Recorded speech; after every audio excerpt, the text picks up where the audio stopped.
Grabe mga ka-dreamers, sabi nga ng aking binilihan ay paghaluin ko raw ang krudo, gasolina at alcamper para maalis na raw ang napakaraming bukbok sa aking bamboo house. This time mga ka-dreamers, dahil pumunta nga ako sa binilihan ko nitong aking binubukbok na kubo ngayon, tinuruan nila ako na ang gamitin ko nga raw ay itong pinaghalong gasolina at diesel tapos nilagyan ng dinurog-durog na alcamper. Tignan natin kung talaga nga bang may changes kung maalis natin ang bukbok na iyan. Sobrang dami ko na nga pala mga ka-dreamers sinubukan na pangalis nga rito sa bukbok pero hanggang ngayon ay narito pa rin. Nito nga mga nakalipas na araw ay hindi ko na alam kung ano nga ba ang aking igagamot dito sa bukbok para maalis na. Kaya naman ini-update ko kayo tapos humingi sa inyo ng suggestion kung ano nga ba ang magandang gamot dito. Marami naman sa inyo nagsabi ng mga gamot pero may nagsabi na ka-dreamer mas mabuti pa ipuntahan mo yung binilihan mo nga ng iyong bamboo house. Bale pumunta na nga pala ako roon mga ka-dreamers at sinabi ko nga sa kanila na bala kong ipagiba ang bubong nitong kubo. Tapos palitan nila ng mga kawayan na maayos. Ito nga mga kawayan na ginamit dito sa aking bubong. Subalit hindi na nga raw sila responsible dito sapagkat 2 buwan na nga raw itong nasa akin. Kaya naman sa madaling salita ay hindi na nga nila problema kung ano yung problema ko ngayon. At ang sabi nga nila sa akin ay alagaan ko na lamang daw pero napakahirap naman alagaan kung naroon na nga yung sakit at yun ang bukbok. Bale ito nga pala yung sinabi nila sa akin na subukan magdurog daw ako ng mga alcamper tapos ihalo ko sa gasolina at crudo. Abay may nag-joke pa nga na lighter na lamang daw ang kulang. Sound sarcastic pero hindi ko na lamang pinansin. At rin na nga mga ka-dreamers, makalipas ang isang araw na pagpunta ko nga sa kanila ay sinubukan ko na kung ano yung kanilang sinabi sa akin. Nagdurog na ako rito ng napakaraming alcamper tapos inilagay ko nga sana sa spray na bottle. Subalit hindi pa nga ako nakatatagal na ginagamit yung bottle na nabili ko ay nasira na siguro rin. Ay bumara yung mga alcamper nga na hindi pa natunaw doon sa butas. Kaya naman ito na lamang mga ka-dreamers ang aking ginawa. Kumuha ko ng maliit na foam tapos ito yung isinasawsaw ko doon sa crudo na gasolina na mayroong alcamper para ipunas dito nga sa kawayan. Grabe pati nga pala itong sandalan sa bangko ay talagang binubukbok at napakarami ng butas. Kaya naman ito na lamang muna mga ka-dreamers ang aking pinunasan kasi medyo madali-dali. Bale sabi nga pala nung aking binilihan ay matitigas naman daw na kawayan ang kanilang ginamit dito. Kasi nga siguro nabasa rin nila sa comment section ng mga videos na upload ko na napakarami sa inyo ang nagsabi na yung mga kawayan daw na ginamit dito sa akin ay baka mamaya'y mura. Dahil hindi naman daw ito bubukbukin ng ganong kabilis kung ito ay matigas. Hindi ko rin kasi alam mga ka-dreamers kasi nga nang binili ko itong kubo ay gawa na. Kaya naman hindi ko na subaybayan ang paggagawa nga din. Sobra nga talaga akong na-disappoint sa mga gumawa nga nito sapagkat nagandahan nga ako tapos ganito naman pala ang mangyayari. Halos 2 buwan pa lang ay kita mo na walang quality at durability. May kasalanan din naman ako mga ka-dreamers sapagkat hindi ko nga ito masyadong sinuri bago ko binayaran. Paano ba naman kasi nadala ako sa angking ganda na rin?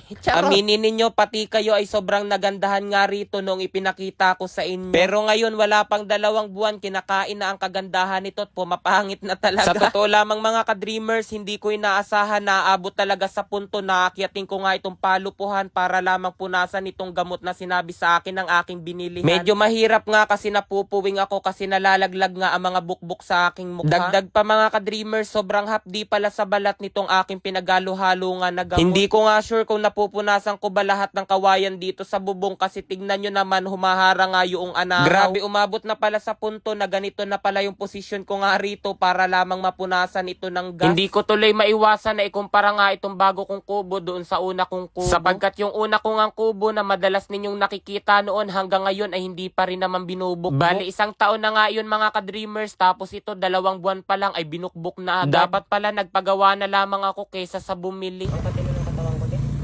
Wow! 26,000! 9,000!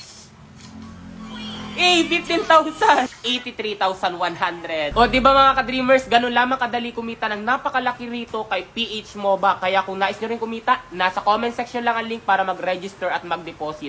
Huwag kalimutan mag-take ng screenshot at ilagay yan sa comment section para ikaw ay manalo ng 500 pesos. Ipakikita ko sa inyo kung paano ako kumita ng malaki rito kay PH Mines. Ang madalas ko rito laruin mga ka-dreamers ay Super Ace. Ayan. Dito nga pala mga ka-dreamers kay Super Ace, pwede kang mag-bet ng 0.50 centavos hanggang 1,000 pesos. Pindutin nyo lamang itong bet, tapos piliin nyo lamang diyan kung magkano ang inyong itataya. Kapag nakataya na kayo mga ka-dreamers, spin nyo lamang. Yan, ganyan. Ayan na, scatter. Ayan, 10 spins dito ako kumikita ng napakalaki. Play. 600 pesos. Wow, 15,600. 6,000. 3,6. 2,4. Wow, 26,000. 9,000. 15,000. Ayan mga ka-dreamers, ito ang aking napanaluhan sa pagtaya ko ngayon.